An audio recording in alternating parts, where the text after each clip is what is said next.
Welcome to the Arrington Gavin Show. Real talk, big opinions, and fearless conversations. From the front lines of politics to the latest in pop culture. From breaking sports headlines to the stories that move the world. Nothing's off limits, and nobody's holding back. Arrington Gavin is here to break it down, build it up, and keep it all the way real. So turn it up, lean in, and let's get into it. This is the Arrington Gavin Show.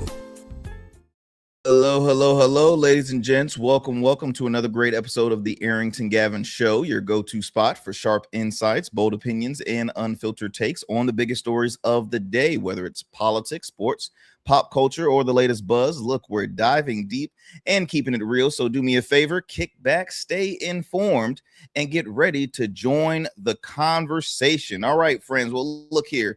Chesapeake is at a crossroads, and tonight we're talking about who truly represents the people. With 13 candidates fighting for just 5 seats. That's right, 13 fighting for 5 seats. This isn't just another local race. This is a battle over the future of the city that I've called home all my life, a city that I truly love.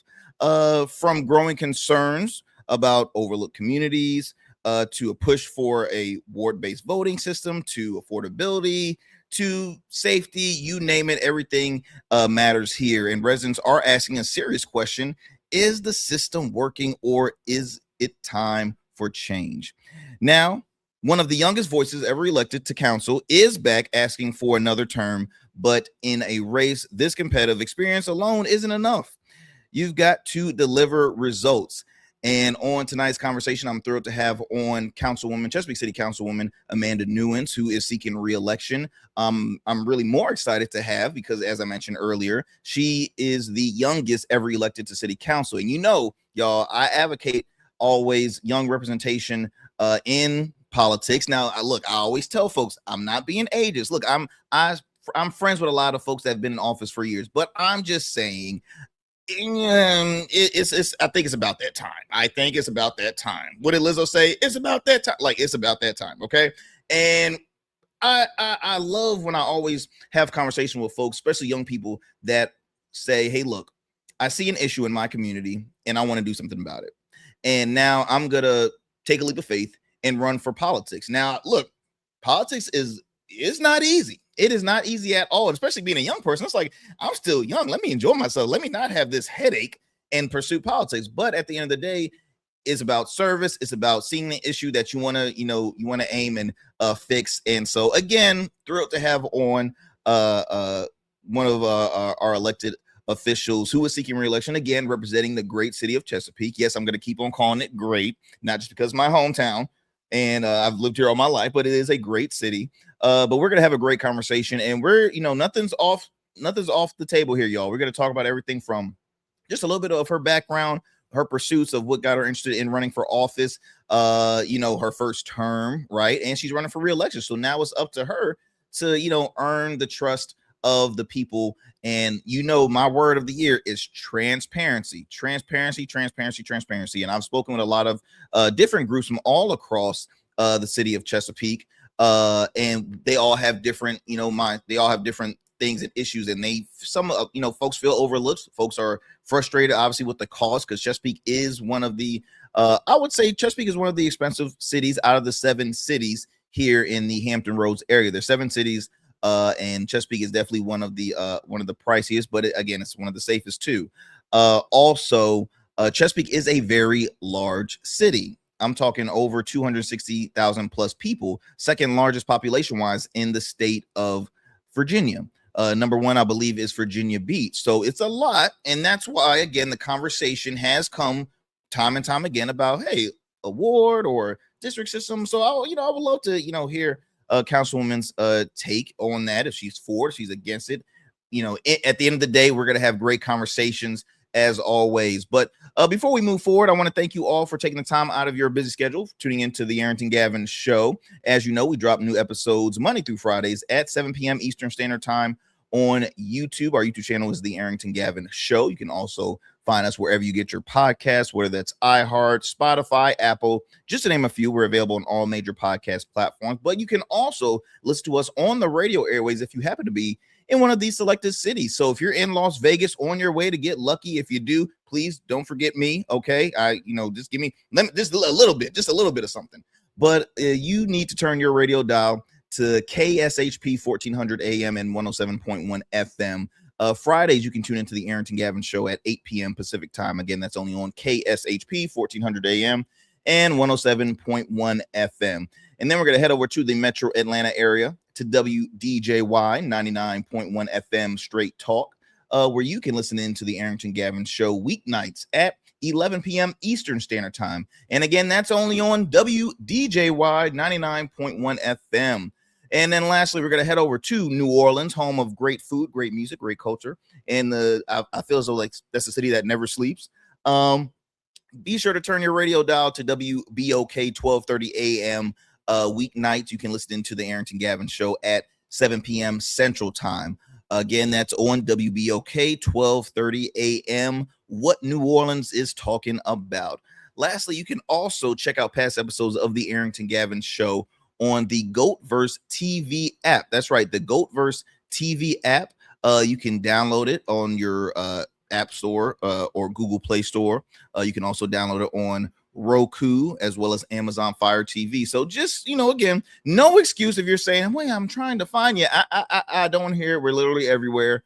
Also, friends, you can also, if you want to stay connected with me, be sure to send us an email through our website, www.theagshow.com. Again, that's theagshow.com. Be sure to follow us on all social medias, Instagram, Facebook, all that good stuff. We'd love to hear from you. All righty then, folks. I think I've said enough because I want to have as much time as I can with our guests. So we're going to go on and head to a quick commercial break. Do not go anywhere. Do not change that dial. You're listening to the Arrington Gavin Show. Every man has a story to tell. Your ambitions, your achievements, your legacy. Your suit should reflect that story, crafted precisely, designed for impact, and tailored exclusively for you. We work with only the finest fabrics, luxurious wools, silk, linen, and blends from world-renowned mills in Italy, the UK, and India. These fabrics are the foundation of custom suits that exude elegance and stand the test of time. But a suit isn't just about fabric, it's about fit, and it's about confidence, and it all starts with you. When you work with me, you'll receive a personalized consultation, whether in person or over Zoom. Together, we'll explore your vision and discuss your needs, and we're gonna bring your ideas to life. My journey as a designer includes apprenticing under New York-based designer Clavon Leonard, showcasing collections at New York Fashion Week, Algeria Fashion Week, and the prestigious Baltimore Met Gala. That experience is what we bring to every suit we create, from weddings to corporate events and everything in between. We specialize in crafting one-of-a-kind suits for life's most significant moments. Dapper Luke has been recognized as one of Baltimore's best menswear in 2023, and I was honored to be one of the 10 designers selected for the prestigious Baltimore Met Gala. With over 900 satisfied clients, we proudly serve Virginia Beach and Baltimore, bringing world-class designs to these incredible communities. We don't just make suits, we craft confidence. Your suit will fit your body, your style, and it will tell your story. Book your free online personal consultation today. Visit www.dapperluke.com. What's up, y'all? Welcome to And we still in traffic. Don't look familiar, do I? Not in this seat. Hey, what's that you listening to? Here to host today. Hey, turn it up.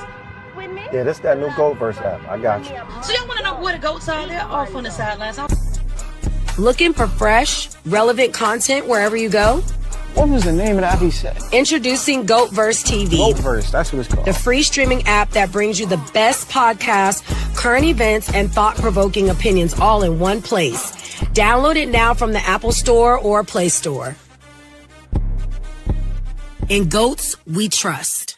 6'10", number one pick, 16 seasons, college player of the year, all-rookie standout. Joe Smith built a career on grit, consistency, and showing up. Greatness isn't just about the game.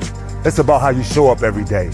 Rugged Evolution now offers body care products for every man, because not every man wears a beard, but every man deserves care. Greatness doesn't fade.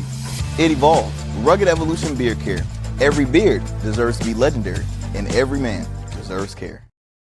All right, family, welcome back to the show. As I mentioned, I'm thrilled to have on a special guest on today's show. Now, you know how I always speak on the importance of knowing what goes on in your community, in your backyard, when it comes to local politics. Because yes, we all know what goes on in Washington, right? But let me tell you, what happens in Washington can trickles down on the state level. So what happens on a federal level trickles down on the state level, trickles down on a local level. So it's important to be aware and be informed and have that knowledge, because look, the more you know, the more you grow, and knowledge is power. So you have to stay informed and not be one of the, hey, wait, we have a commissioner of revenue. Wait, we have a city manager. Wait, where do we go and vote? Where's the registrar? Like, I appreciate y'all contacting me, but sometimes I'm like, okay, y'all older than me, y'all. Come on, let's be real here. You got to know this stuff. So it's always great to have on one of our or members of our local office on the show. We have great conversations, and hopefully you can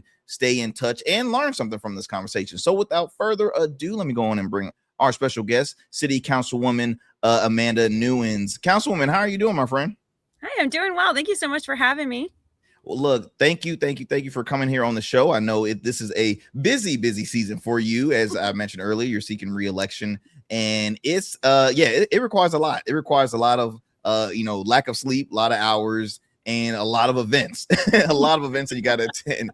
But if you don't mind sharing with our audience here, so we can get to know you more, just give us a brief background about yourself.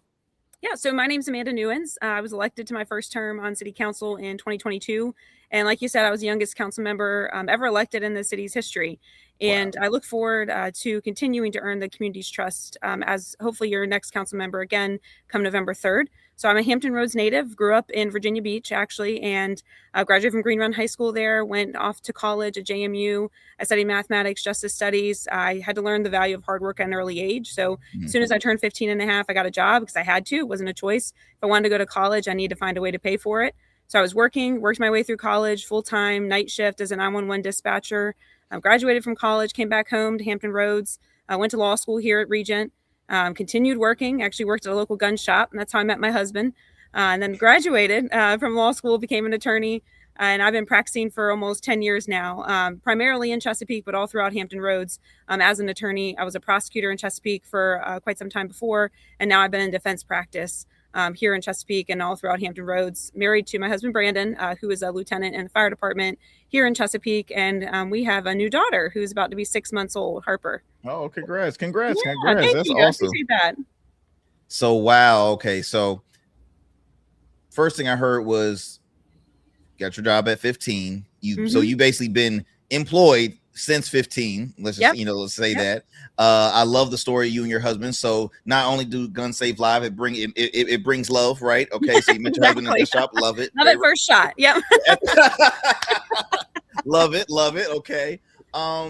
Now you majored in mathematics, and then you went on to law school. Now, was this always a dream of yours to pursue law at a young age, or was this like where did that idea come about? Yeah, so I was 16. I was working at the local Burger King on Holland Road in Virginia Beach, and we were robbed at gunpoint, and I was there for that. And the process was so frustrating. I felt like the investigation was frustrating, the prosecution was frustrating. And you'll learn as we kind of go through some more questions, frustration is really what fuels me. So I was so frustrated, and I thought, I got to do something about this. Like, what can I do? I can't sit back, be the change you want to see in the world. So that's when I decided, well, I'll be a prosecutor. I want to be a prosecutor. That's where I'll make a difference. And then I quickly learned as a prosecutor, you can't make but so much of a difference. Every person's really like a file. So now on the other side of things, as a defense attorney, I get to see people in some of their hardest and worst moments and try to help bring them some help, some assistance, whether sometimes that includes jail time, prison time, but a lot of times it's substance abuse treatment, it's mental health treatment, it's getting a job, it's rebuilding their family. So I'm in a role now that I find is so rewarding because I can really truly help people and bridge that gap that I felt was missing when I was 16 at the local Burger King. Wow. So then and you almost kind of answered my question, but I want to ask, why city council? Why politics? Like, I've always asked those, especially those that are new political candidates, but even those that have been serving for a long time, like, man, what got y'all started, in the beginning? Like, why pursue politics? So it was frustration again. The growing theme here. Man, I said I'm running. I had no interest in politics. I just was really enjoying the role I was in and in my professional role as an attorney. And then I just started to see in the news things that were going on a local level. There were some issues with funding, with the police department, with the fire department, with the sheriff's office, getting them adequate pay. We were facing some serious cuts and losing some staff in Chesapeake for the police, fire, and sheriff because the pay was not competitive. We didn't have a competitive pay plan. And that frustrated me, that it felt like that was being played with politically. So that's why I really threw my hat in and said, you know, I need to do something. I need to be a voice for our public safety here in Chesapeake. And that was really what first made me go and start actually researching. I spoke at council meetings, and then I said, you know, I think I can do this. I think this is what I'm being called to do. During that first stage, when you were running, were there periods throughout that campaign cycle that you had slight doubts on saying, what did I just get myself into? Do I want to continue this fight, or do I want to, back out? Was that ever a thought process? Or you just said, no, you had the mindset moving forward after you made that decision? I was all in. When I make my mind up, I'm usually an all in type person. And I had adversity thrown my way, and I'm a woman of faith, so I just take it as this is a storm God's put me through, and I'm going to come out even harder. He's sharpening this rock and going to turn me into a diamond. So I persevered and just kept pushing through, and was really grateful that the people chose me to be their voice on the city of Chesapeake in 2022 for the last 4 years. That's awesome. Now, okay, elected as the youngest in Chesapeake history. Now, being the youngest amongst I would say veterans, and I'll joke with them because they're my friends. I'll call them OGs. You have Vice Mayor Debbie Ritter, who she insists I call her Debbie. I have Councilwoman Dr. Ella Ward, who's a dear friend. I mean, like I said, majority of people I know up there. Rick West. Was it ever a period where it's like, okay, I'm the youngest one, but I have to let some of the seasoned people let it's gonna be some there's gonna be some disagreements, or was it ever a difficulty trying to, I guess, earn your seat at the table in a sense, being the youngest one in council? I think definitely. But that's something that I think I've experienced my entire career. I'm in a male dominated field as an attorney. It's a field that's dominated by folks who are, well over my age. And so that's something that I'm used to. But really, when I went into it, I think everyone was open ears. They were interested in seeing, what does Amanda bring to the table? And this is interesting. I was 31 at the time. She's young, she's fresh, she's got some new ideas. And I had a lot of, I would say, support on council from other council members. And I still do. I think we all get along, Republican or Democrat. We all really work together for the best of people for the Chesapeake. What can you say? And this is my final question in regards to just being the youngest on council. What can you say to those of our age, right? Because you said you were elected at 31. So I'm 31 now. So obviously I need to do better with myself. That's what I'm hearing. I need to do better with my life, y'all. Okay. But we have a lot of folks in our generation, our age bracket, that really are not paying attention when it comes to just issues, local issues, political issues. And some folks can say, hey, look, they don't even vote, right? They don't know what's so how can you encourage, or any advice that you can help share with young people, just for one, the importance of voting, and if there is an issue that you see, hey, go ahead and take that leap. It doesn't matter which age you are, but primarily we do have to improve the young representation when it comes to just voting and politics in general. I would just say, don't be afraid to put your seat at the table. A lot of people say, well, we'll give people a seat at the table. Don't be afraid to demand your seat at the table. We need representation from people of all walks of life. We need representation from people of all backgrounds, of all ages, of all races, ethnicities. We need representation from all types of people, because that's what the city of Chesapeake is. We are a melting pot. We are full of variety of people. So don't be afraid to demand your seat at the table. Obviously, I think it'd be welcome to have more people of different backgrounds on our council. But for those who are interested, reach out to somebody who I'm always available. My cell phone number is widely publicized, and I'm happy to give it publicly if anyone wants to reach out and just have a conversation with somebody who is in a similar situation of you, or someone you admire. Just have a conversation and see how they can open a door for you, because you'd be surprised how simple it is for someone to just open a door that you don't even know exists to bring you to the table. Awesome. Well, look, now let's get talking about, Chesapeake. Let's get talking about, things occurring here. Now, I've mentioned in the intro, which has been an ongoing conversation back and forth about somewhat of a ward or district system, right? There's folks that feel like communities feel like they're being overlooked and that there's lack of representation on city council. Now, I've mentioned Chesapeake is the second largest population wise, large number of people live in the city, and we have different parts, right? We have South Norfolk, we have Great Bridge, we have Western Branch, we have Greenbrier, we have Hickory. I mean, Edinburgh. There's so many areas. I mean, you could almost make Chesapeake into a little state. It's so big. But people don't really realize how big Chesapeake is. That being said, being that that's been a repeat, ask or conversation, what's your take on ward or district system for the city of Chesapeake instead of being at large? Because there's, I think, to my knowledge, out of the 7 cities, there's only 3 at large cities, us including, Chesapeake, Portsmouth, and Hampton. But again, Portsmouth, very small, maybe like 95,000 plus people. I believe Hampton is around 130,000. So smaller, but still, still at large. But I just want to get your take, Councilwoman, excuse me, on, where do you stand on the voting system? Do you love at large? Would you, hey, do you mind if it will be, or if it becomes a district or a ward? I mean, what's your take on that? So I certainly recognize the notion or the concern that you want to feel represented. And that's where I think in a large system, you have 9 people, 8 council members and a mayor who represent all of you. So what concerns me with the ward system personally is if, so for example, I live in Greenbrier. So if somebody reaches out to the Greenbrier representative and they don't get a response, they're left with nobody. Who do they reach out to next? Do they reach out to Great Bridge? Well, Great Bridge's got Great Bridge problems. I don't know if they're going to be so concerned with Greenbrier's problems. So I think in a perfect world, having 9 people represent you is much more representation than having 1. I also think it could create some backroom deals, which does bring concern. So example, if I'm trying to get something done in Greenbrier, but I need 5 votes to get across, I'm having to cut deals with Great Bridge, with Western Branch, with South Norfolk to try to get their votes on board to support me. And then I have to support something of theirs in return versus you have 9 people who look for the best for all citizens in Chesapeake. Now, if there's a referendum and the people say we want an at-ward system, I'm going to listen to the people at the end of the day. But for when it comes down to my opinion as it exists today is I think 9 people representing you is a lot better than just 1 person.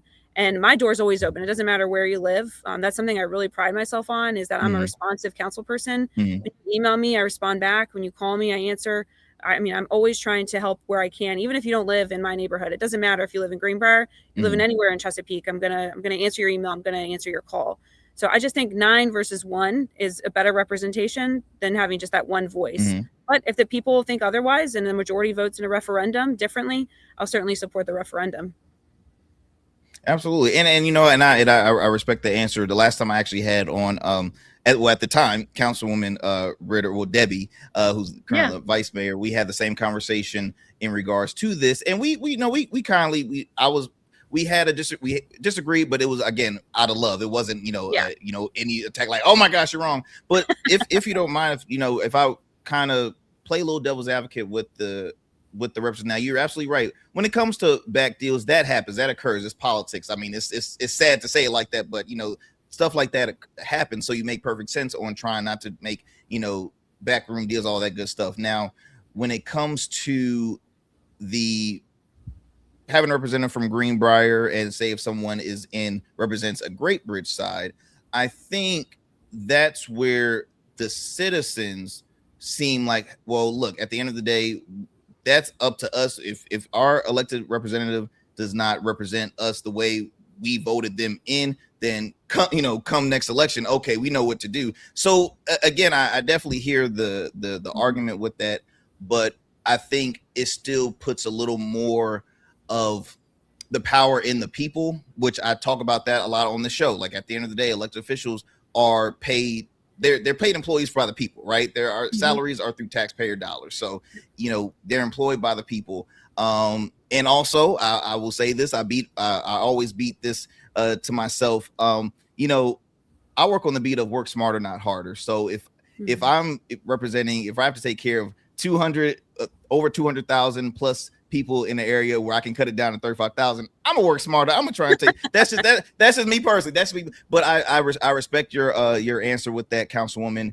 And again, I know it'll be an ongoing conversation throughout really just in general, because it's Virginia Beach has had their back and forth with their voting system. That's now over. So I know Chesapeake is continuing to bring that up. But going outside of the ward system, though, you do have communities that do feel overlooked. So I've mentioned South Norfolk per se. South Norfolk is I would say a underprivileged neck of the woods of Chesapeake. I've done a lot of community service in South Norfolk, and it is some lack of, it's some issues happening there. What can you say as far as like to those residents that do feel overlooked and they feel as though like council has, never paid them any mind? So if you feel overlooked, then I think we don't know what we don't know. So if you feel like your community isn't receiving enough attention, then contact somebody, contact a council member, contact the city manager. I'll tell you, South Norfolk has received, I would say, probably out of all the other areas in Chesapeake, some of the most funding in the last 5 years. We have invested a new city center there. There's going to be, there's going to be the swimming pool there at the Cuffey Center. We have put in, I would say, venture to say, tens of millions of dollars into South Norfolk. But that's something that I think, we talk about the good and the bad of the city, is we're often playing catch up. So that's something I think that we're doing now. We're catching up. But if you feel like your voice is not heard now, if you feel like your community is not being represented now, bring it to us now before it becomes a problem where it surfaces to us and then we're trying to figure out a way to address it. If we don't know, we don't know. So come to us, talk to us. Let's see if we can find a solution. But if I think the best thing for it is just communicate that, because if I don't live in South Norfolk, but I'm in South Norfolk, I visit South Norfolk, I go to events in South Norfolk, I have friends in South Norfolk. So there's a line of communication there for folks who live there that reach out to me or even other council members. There's several on council that are very responsive to the South Norfolk community. Councilmember Bunn, was from South Norfolk.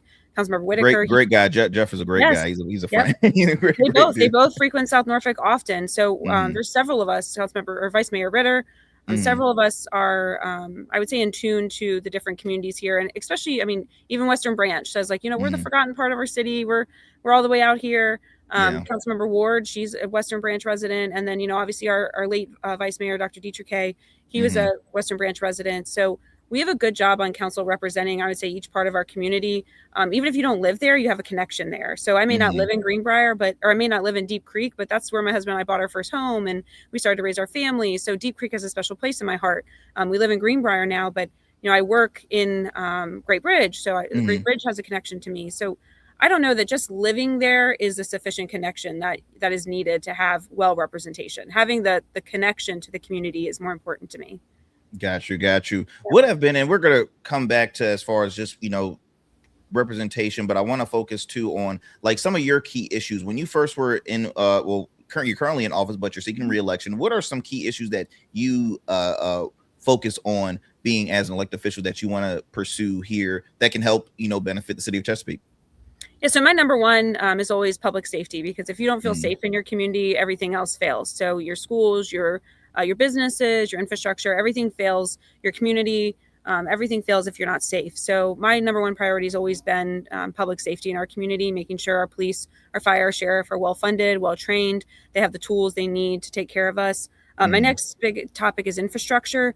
That's something that I think we can improve on in Chesapeake. We've been playing catch up for a long time, but during my term, we've invested the most money percentage-wise into infrastructure in quite some time. Our budget has increased by 70% to infrastructure over the last 4 years. That's tens of millions of dollars we're putting into infrastructure. Your roads, sidewalks, your community centers, your training centers, your schools, expanding your schools and building new schools. We're really taking a look now and trying to get ahead of this catch-up game on infrastructure. But being proactive is important to me with infrastructure instead of reactive.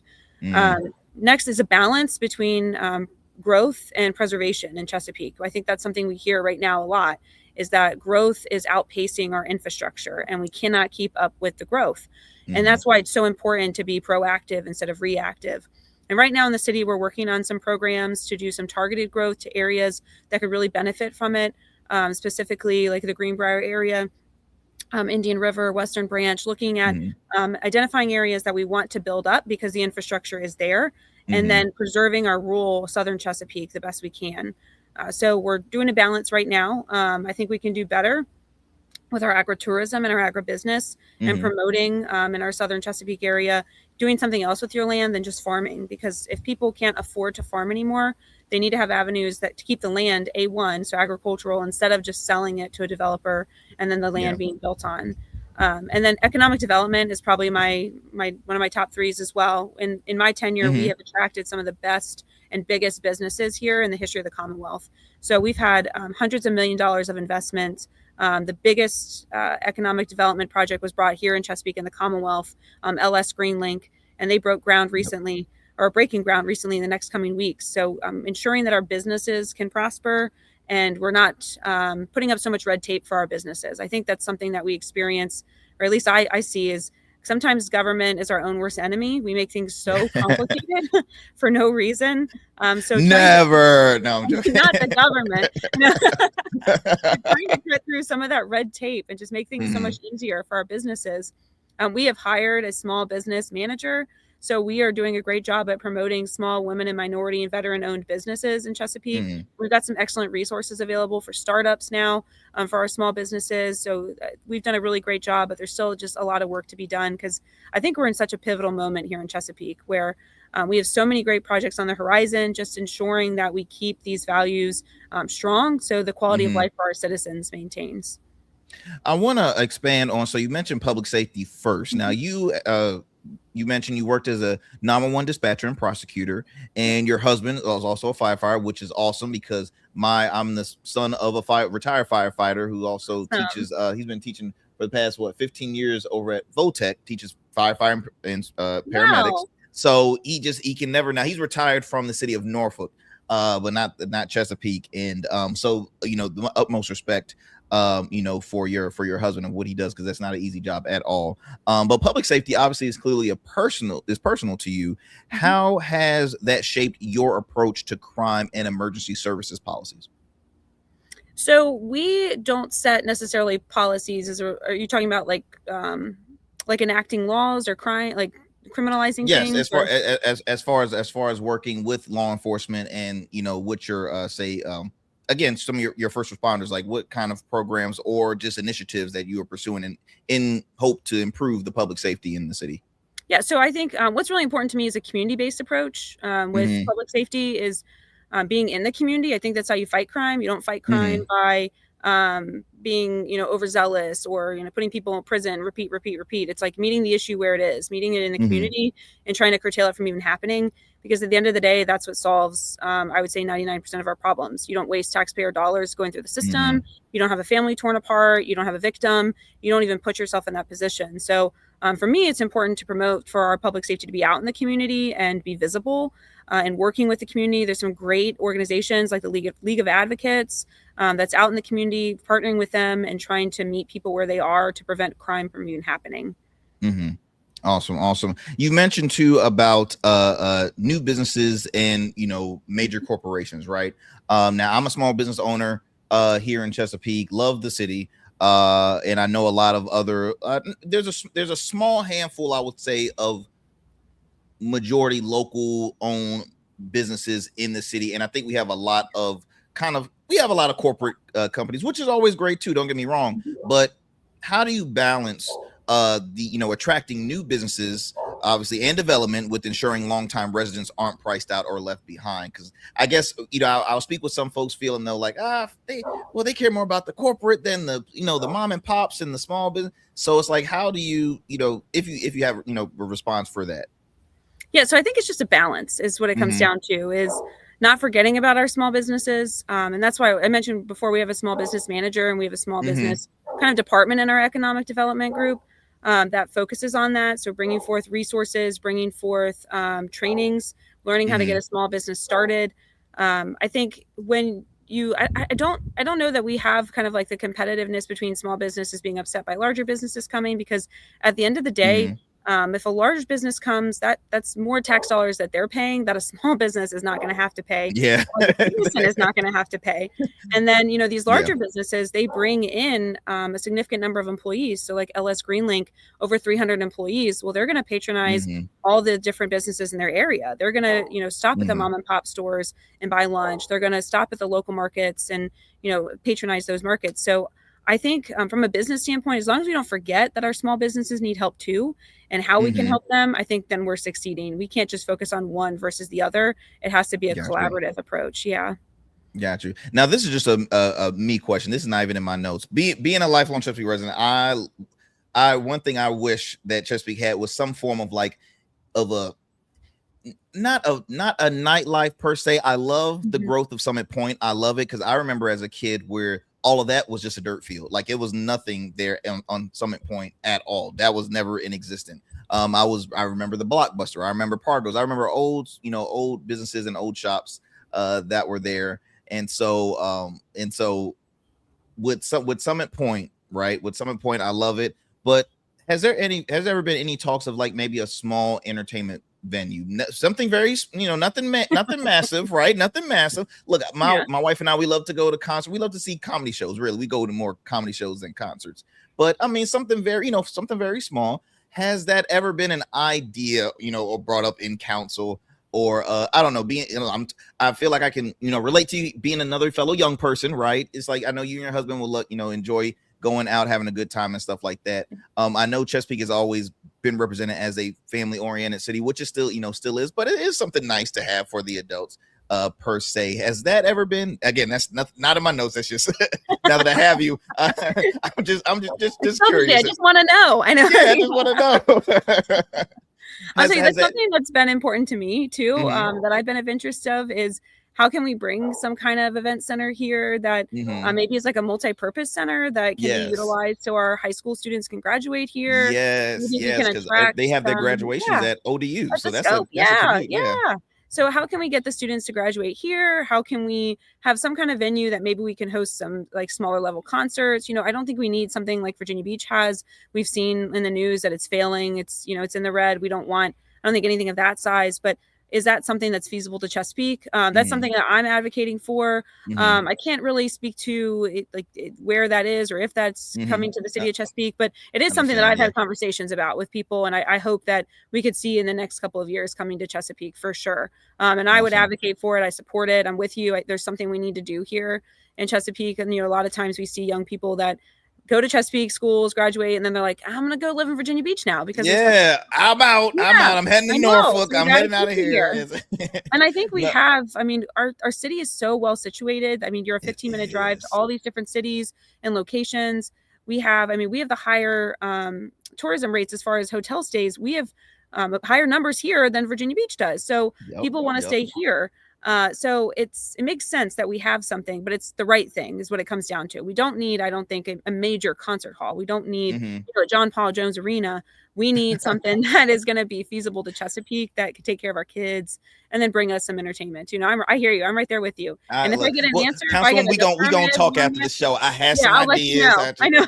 We're gonna talk. Okay.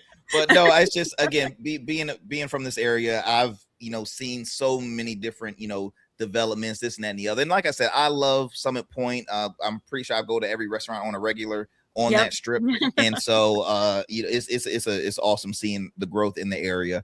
Let me see here. Okay, you mentioned growth. Now Chesapeake is growing when it comes to housing developments, businesses, corporations, a lot of growth. But like you said, a lot of growth comes with challenges. We hear a lot of, hey, the more housing developments that are being brought in, well, housing developments comes with children, which means, hey, can the schools hold, make sure they're not overcrowded? Because I know other cities in the Hampton Roads area has that. Do you believe the city is managing development responsibility with all the growth happening? So I think it's kind of a more complex question than a yes or no. So before I came to council, there was a lot of projects that were approved that I was not a part of. And a lot of people are seeing those projects now start being built, come to fruition, homes being sold, children being brought into schools, numbers are going up. So there's a lot of growth, I think, that happened prior to my term that people are seeing now. So it certainly feels, and perception is absolutely reality. It feels like there is so much growth right now, but our growth rate is quite low when it comes to in comparison to the national average. We're below the national average, but I think we can always do better. I wouldn't say like, yes, we're doing a great job at this. We can always do better. Our schools, some of our schools are over capacity by a significant number or an extent.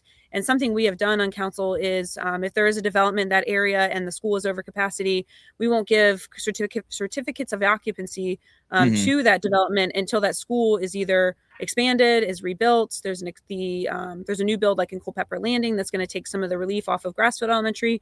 So we don't give certificates of occupancy to those developers until that school is done. So nobody can live in those homes if they build them until that school is done. So the problem is addressed first. But I think we can always improve. And I think, like I said before, we've been so reactionary instead of proactive. And I think that's from years and years and years of just kind of putting off these issues.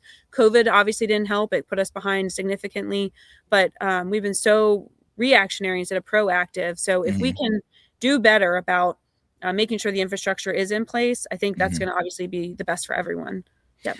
Councilwoman, what do you say to residents that will, when it comes to taxes, because let's talk about, dollars. That's another thing that no one, not people don't enjoy talking about as far as like residents, like, oh my gosh, taxes. Oh, I got this, I got that. So that being said, our taxes are lower than say Norfolk, Portsmouth, I believe, but it is slightly higher than Virginia Beach. Virginia Beach being, a tourist destination, so much stuff happening. So that with our taxes being higher than Virginia Beach, a lot of residents are like saying, where are my tax dollars going, going towards, right? Or, what are we getting out of it, right? We don't have a beach. We don't have the entertainment venues and things in that nature. So what's your response to residents that are a bit kind of, disappointed when it comes to the fact that they pay higher taxes than Virginia Beach?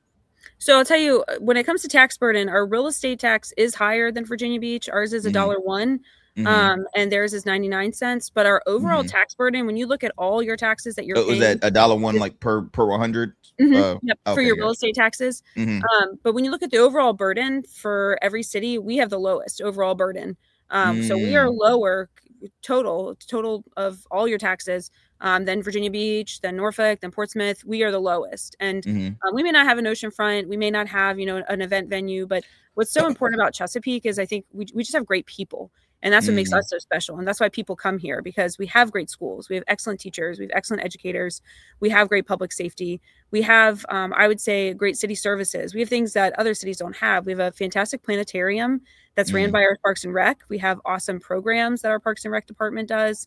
We have we have waterways. We actually have the most waterways than any city in this area. And we're really looking to capitalize on our waterways as well. There's a new market, not city sponsored, but a local organization is doing it, putting on a farmer's market right on the waterways.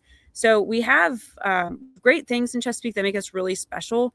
And we do a lot of great things and spend a lot of money. I would say, if you look at our budget, we spend a lot of money on things that really come down to your quality of life at the end of the day. So, and all of that to say, you have the lowest burden. So it feels like a lot, because I feel it. I feel it too. Trust me, everyone feels it. But something that we do is we don't make knee-jerk reactions when it comes to taxes with Chesapeake. We're always looking at a way to lower taxes, and we've never raised them. As far as I've been on council, every single year I've been on council, I've asked for a reduction in your real estate. This year I'm asking for a reduction in your personal property taxes. So we're always requesting a way to reduce taxes and make sure that the citizens at least feel like the burden is not as high in Chesapeake. I mean, it hurts, I know, but a lot of times we have these unfunded mandates that make it difficult for us. Like some of the things going on in Richmond right now, we talked about in recent work sessions, are really going to cost localities a lot of money if they're implemented, and we have to find a way to fund them somehow.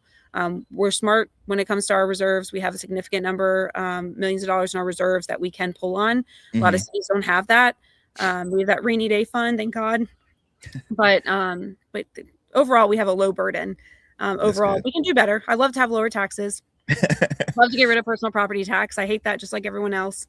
Certainly. It's funny because my wife, she's not from the area, and she my in-laws, they've been in South Carolina for years, for about, I would say, over 10 years and some change.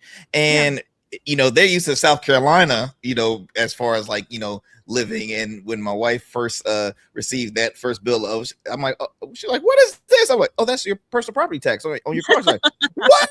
For the car you already paid for. I know. Like, it's so frustrating. The face expression, it was so funny because at the time she had a car that had no car payment. So she's thinking like, hey, what is this? So I'm like, welcome to the Commonwealth. Welcome to Chesapeake. Yeah. But it's see, again, I will forever. I know it could be, difficult, but again, I always will be a cheerleader for the city. Councilwoman, I want to talk more about, just your accomplishments during your first term. What was some things that you are proud to say that you accomplished during your first term, if you don't mind sharing with our audience? Yeah, so I've kind of talked about a lot of these things with funding. So being a good steward of funding and putting funding towards the people's priorities. Something else that I've done is I've been very strong advocate for transparency and accountability of taxpayer funds. So we give a lot of money to a lot of different agencies and departments and state agencies. So like our constitutional offices, we give them a significant amount of money to fund their budgets. They have crucial roles in our community, which are important. So, but we've never had any kind of really understanding with how are you going to use those monies and what accountability do you have to the taxpayer when we give you these monies? So something that I asked for was implementing what's called a memorandum of understanding, basically an agreement with these constitutional offices about we're giving you taxpayer dollars. How are you going to use these? And what's going to happen if you don't use them in accordance with what we think that people want to see? So we've implemented that level of accountability there. We have implemented some really great tax cuts. Our real estate property tax we have reduced since I've been in office. We've reduced your concealed weapon permit fees in half, from $50 to $25. We've done some really great things with elderly tax relief with our Commissioner of Revenue's office, Victoria Prophet. She's done an excellent job and bringing forth some suggestions to us and implementing that. So done a great job at tax relief and tax reduction. Can we always do better? Absolutely. Would I love to see taxes lower? Absolutely. We've done a great job of funding our public safety. I'm a dog person. I'm sure you could hear my dog in the background barking a little bit ago. He had some words to say in the back. I speak dog. I know what he was saying. What are you doing? I know. And something that we've done since I've been in office is we have provided retirement funding to our police, fire, and sheriff canines. Awesome. When the officer retires, they usually take their canine with them, and that canine has so many medical problems that sometimes it prices that officer or firefighter or sheriff's deputy out from being able to keep that animal, even though it's been their partner. So the cost of it is just sometimes insurmountable to someone who just retired from a life of service. So what we provide now is retirement benefits, basically, to these animals that when they retire, we're going to cover certain costs of their medical bills that are needed. So that way the handler can keep them long term. So just something like that, just it's so small, but it means so much to our public safety community. On a wider scale, obviously, I've supported the funding of our pay plan, which is a competitive plan for our public safety, the training facility, which is going to be state of the art. And then something that's really important to me is honoring our history in Chesapeake and doing that through its people, because the best thing about Chesapeake is its people. And we've done that I led the charge in asking that the lake at Oak Grove be renamed in honor of Officer Timothy Schock, who passed away there in a training incident many years ago. We recently renamed that lake in his honor. And then I had the pleasure of making the request to honor the Western Branch Park in honor of our late Vice Mayor, John Dietrich, who passed away last year. So honoring both of their memories and our city's history. Those are two very important things that I've done while on city council as well. And then something that is may seem just kind of silly, but is so important to me is just being responsive. That's something I'm so proud of, is being available to people. So when you email me, I try so hard to respond to every email I get. Sometimes they go in my junk folder because the city flags all kinds of emails and I miss them. But I try my hardest to respond to every single email I get. Even if I don't agree with you, I'll tell you I don't agree with you. When people ask me what I'm going to vote on something, I'll tell you how I'm going to vote on something and why. So I just have an open dialogue. That's something that I've been so proud of while on city council, being transparent, being accountable, being available. I think that's my biggest accomplishment, is just consistently being available to the people of Chesapeake. Well, that transparency again is my word of the year, because it's very important for, to help build that relationship between community and city hall, and city council, because it still is kind of like a iffy, relationship. But it's great that we do have elected officials that are saying, hey, look, I'm just a phone call away, I'm just an email away, just email me, because and it can be difficult, don't get me wrong. Again, it's not like we have 50 people in this city, we have a lot. And so hearing you say, like, I'm always just a email away is very important. For those that are wanting to, just stay informed of what's going on city council, what are some easy ways that you can share with our with those that happen that might have be residents of Chesapeake? How can they stay informed? Like, is there like direct sites that they can go to just to be informed of what's going on? Like, how can they stay up to date or up to speed of what's going on in the city?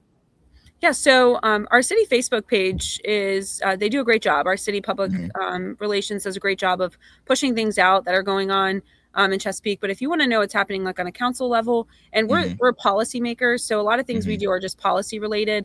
But if you want to know about events and things of that nature, definitely go to our social media and our city webpage. But from a council standpoint, if you want to know what's going on at city council, our meetings are all public. So you can watch every Tuesday night. They start at 6:30.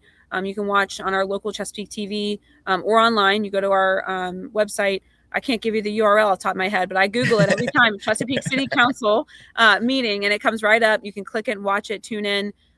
You can come to our meetings down at City Hall to watch what's going on, but you can always go look at our agendas. All of our agendas are public, even the marked agendas. So after the meeting, they're updated as to what happened, and those are all public as well. So that's a great way to kind of know what's going on.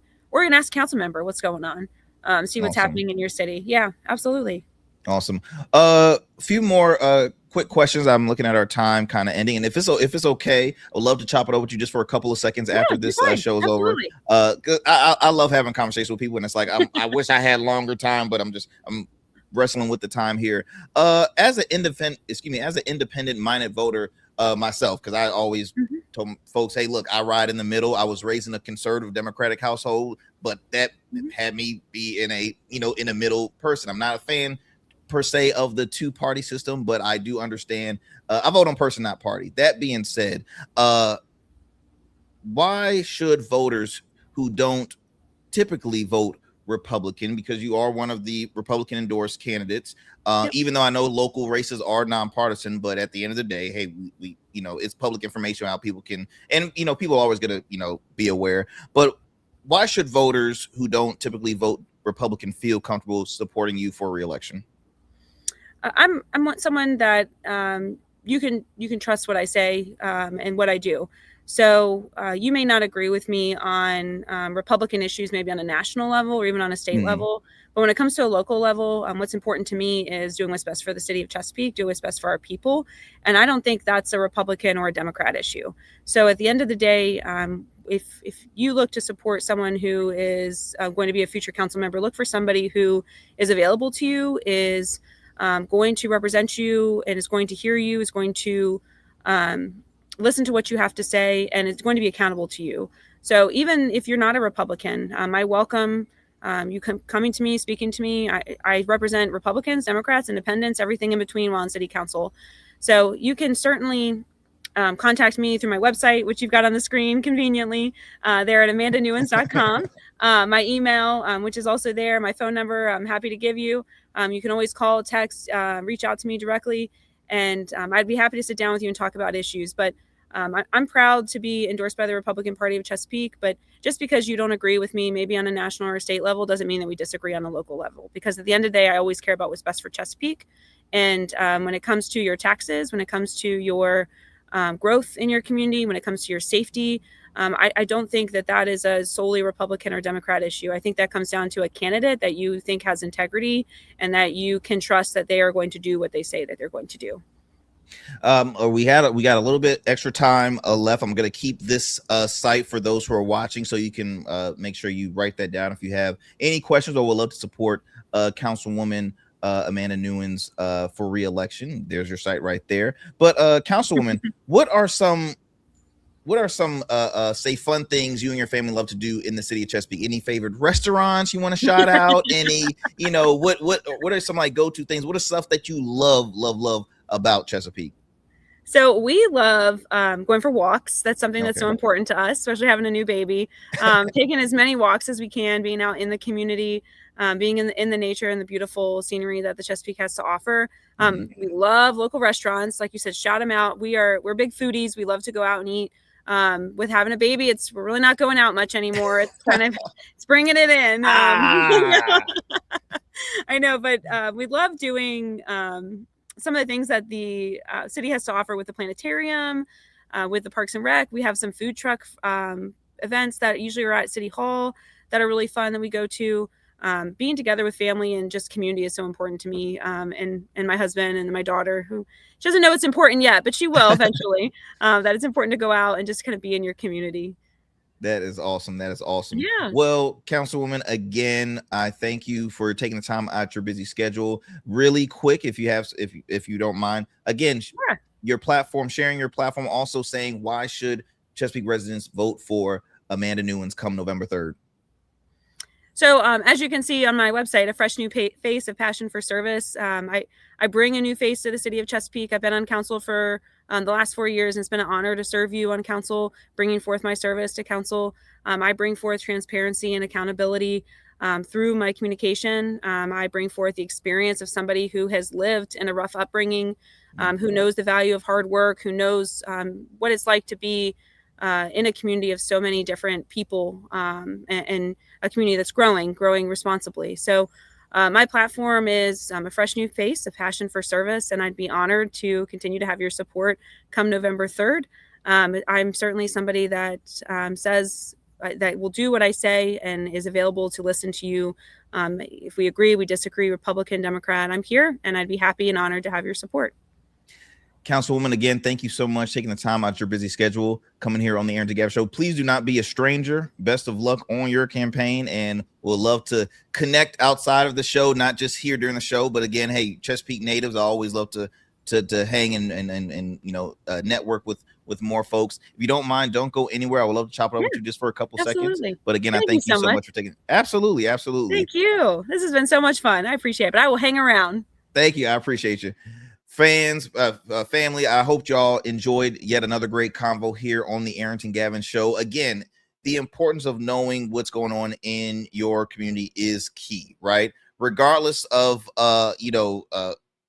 if you agree or disagree, look, at the end of the day, this is why I love doing this show, because I have folks that I would consider friends that, hey, we all don't agree on everything, but at the end of the day, we have a common goal, and that's, just a greater outcome for the community and a heart for service. So look, I truly want to thank Councilwoman Amanda Newins for coming on the show. She has a tough, again, a competitive race, 13 candidates hoping to win one of the 5 seats. You have 5 Democrats, 5 Republicans, you have 3 independent candidates. So it's gonna be tight. It's gonna be big. And we're gonna continue to follow up more. We're gonna have more conversations with some of the candidates here on the Arrington Gavin Show. So I'll keep you posted on who the next one would be.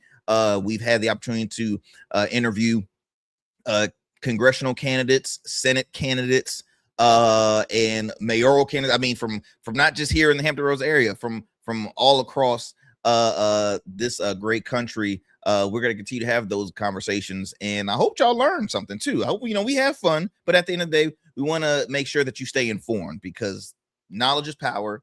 You have to stay informed at the end of the day. But until next time, my friends, I'm looking at the time here. We're going to be having some more great conversations. It is midterm season. It's politics happening. It's races, you name it. Everything happening all across the spectrum, and we're going to continue to talk about it and keep you up to speed as what's happening here on the Arrington Gavin Show. As always, look, stay safe out there, stay blessed, always stay informed, and yeah, just have a great time. And if you have not done so yet, please subscribe to our YouTube channel, The Arrington Gavin Show. Give us a thumbs up on this video. It helps with our algorithm. Also, what else am I missing? I think that's all. I got for you. Okay, well, there's the music right there. So I will talk to y'all soon for another great convo here on the Arrington Gavin Show. Peace and blessings. I'm out.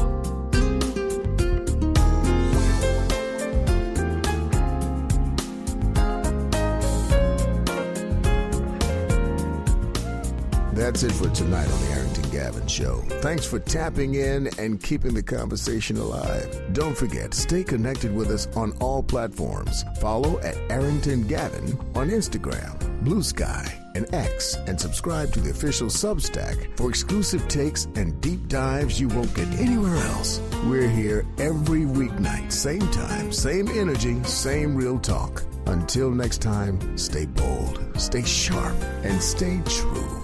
That's what we do on the Arrington Gavin Show. Peace.